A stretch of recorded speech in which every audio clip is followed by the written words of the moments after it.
The first rule of Fight Club is you do not talk about Fight Club. So, let's break it. Unleashed at the twilight of the 20th century, David Fincher's film was a commercial misfire, a Molotov cocktail thrown at an audience that didn't know how to react. Yet, over time, it festered, becoming a cultural touchstone. Our journey begins with a nameless narrator, an everyman played by Edward Norton. He's an insomniac, drowning in a life curated by an IKEA catalog, a perfect cog in a corporate machine. To feel anything real, he fakes his way into support groups for the terminally ill. Here, he meets two catalysts for his undoing.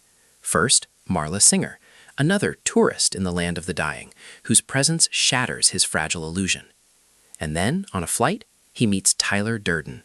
Portrayed by Brad Pitt, this charismatic soap-making anarchist is everything the narrator is not: free, dangerous, and viscerally alive.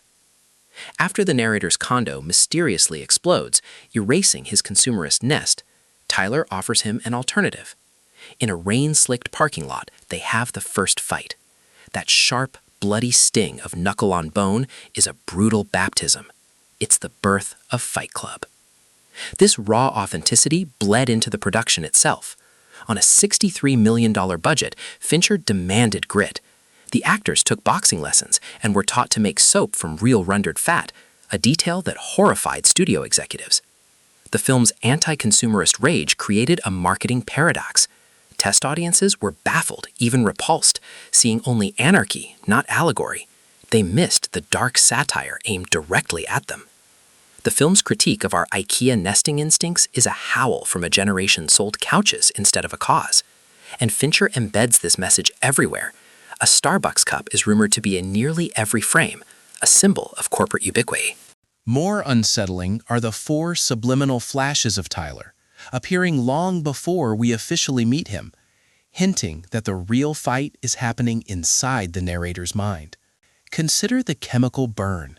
As lye sears his skin, Tyler delivers a sermon on pain, teaching that hitting bottom is not a retreat, but a foundation. Or the car crash, where Tyler lets go of the wheel, forcing a terrifying surrender. These are just seams, they are brutal philosophical lessons. This chaos is perfectly scored by the Dust Brothers, whose electronic soundtrack broke from the orchestral norms of the 1990s. The film's ending is not about victory, but integration. The narrator kills Tyler not to erase him, but to absorb his shadow self.